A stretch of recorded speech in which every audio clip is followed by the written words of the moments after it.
نہ کہ کسی طاقتور ملک کو خوش کرنا۔ دوسری طرف امریکہ رشیا کو دباؤ میں لا کر نیو ورلڈ آرڈر قائم کرنا چاہتا ہے، جہاں تمام بڑے فیصلے واشنگٹن کی مرضی سے ہوں۔ تو امن کے نام پر اصل میں طاقت کی ایک نئی جنگ چل رہی ہے، جہاں بندوقوں کی جگہ پابندیاں ہیں اور بمبس کی جگہ تیل کے سودے۔ یہ ہے peace at the cost of power, جہاں ایک سپر پاور دوسروں کے فیصلوں کو قابو میں رکھ کر اپنی بالادستی قائم کرنا چاہتی ہے۔ طاقت کے اس کھیل کا اثر صرف رشیا، امریکہ یا انڈیا تک محدود نہیں، یہ دنیا کے ہر کونے تک پھیلتا ہے۔ جب بڑی طاقتیں ایک دوسرے کو اکنامیکل پریشر میں لاتی ہیں تو قیمت چکانی پڑتی ہے عام آدمی کو۔ تیل مہنگا ہو تو ٹرانسپورٹ مہنگی، خوراک مہنگی، بجلی مہنگی، یعنی پوری اکانومی پر دباؤ آ جاتا ہے۔ رشیا پر پابندیاں لگانے سے عالمی مارکیٹ میں تیل کی قیمتوں میں اتار چڑھاؤ بڑھا، جس نے ترقی پذیر ممالک جیسے پاکستان، بنگلہ دیش اور سری لنکا کو شدید متاثر کیا۔ دوسری طرف بھارت جیسے ممالک سستا رشین آئل خرید کر اپنی معیشت کو سہارا دے رہے ہیں، لیکن اب ٹرمپ کے دباؤ کے بعد یہ رعایت بھی خطرے میں ہے۔ اور یہاں سوال یہ نہیں کہ کون صحیح ہے یا غلط، سوال یہ ہے کہ جب بڑی طاقتیں امن کے نام پر اپنی طاقت آزما رہی ہوتی ہیں تو دنیا کے کمزور ملک بس مہنگائی، بحران اور بے یقینی کا سامنا کرتے ہیں۔ اب کہانی میں ایک نیا ٹوسٹ آ گیا ہے۔ امریکہ کا دعویٰ ہے کہ بھارت نے رشیا سے تیل کی درآمدات میں 50% کمی کر دی ہے۔ India will not be buying oil from Russia. They've already de-escalated and they've more or less stopped. They're pulling back. They bought about 38% of the oil and they won't be doing it. White house کے ایک اہلکار نے تو باقاعدہ اعلان کر دیا یہ ٹرمپ انتظامیہ کی ایک بڑی سفارتی کامیابی ہے۔ لیکن ذرا ٹھہریے، بھارت کے سرکاری ذرائع کہتے ہیں نہ ایسا کوئی حکم جاری ہوا، نہ کوئی حتمی معاہدہ طے پایا، یعنی ایک بار پھر وہی پرانی کہانی، حقیقت کچھ اور نریٹو کچھ اور۔ ادھر رشیا کا موقف بالکل واضح ہے۔ ماسکو کا کہنا ہے کہ بھارت اور رشیا کی توانائی کی شراکت داری محض تجارت نہیں بلکہ اعتماد کا رشتہ ہے، یعنی ماسکو کو ابھی بھی یقین ہے کہ یہ تعلق اتنی آسانی سے نہیں ٹوٹے گا۔ دوسری طرف بھارت نے خاموشی سے ایک اور چال چل دی۔ اب وہ امریکہ اور دوسرے ممالک سے نئے تیل کے معاہدے کر رہا ہے، بلکہ پہلی بار اس نے گیانا سے بھی خام تیل خریدا ہے۔ یعنی ایک طرف امریکن پریشر اور دوسری طرف ڈائیورسیفیکیشن کی پالیسی، سب سے لے لو مگر کسی کے غلام نہ بنو۔ لیکن اگر فیکٹس اینڈ فگرز پر جائیں تو تصویر کچھ اور بتاتی ہے۔ سپٹمبر 2025 میں رشیا اب بھی بھارت کا سب سے بڑا تیل سپلائر تھا۔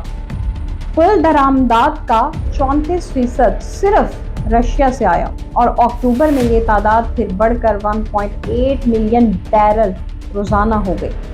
تو کیا واقعی بھارت رشیا سے دور جا رہا ہے؟ شاید نہیں۔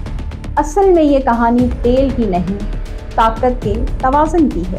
امریکہ کہتا ہے وہ امن چاہتا ہے، مگر امن اپنی معاشی بالادستی کے ساتھ۔ بھارت کہتا ہے وہ خود مختاری چاہتا ہے، مگر اپنی توانائی کی مجبوریوں کے ساتھ۔ اور رشیا وہ اب بھی اپنے بقا کی جنگ لڑ رہا ہے۔ آخر میں سوال بس ایک ہے، کیا امن واقعی ممکن ہے جب اس کی قیمت معاشی عطائف بن جائے؟ دنیا میں امن ہمیشہ ایک خوشائند بات ہے، لیکن سوال یہ ہے کیا یہ امن سب کے لیے ہے یا پھر صرف طاقتوروں کے مفاد کے لیے؟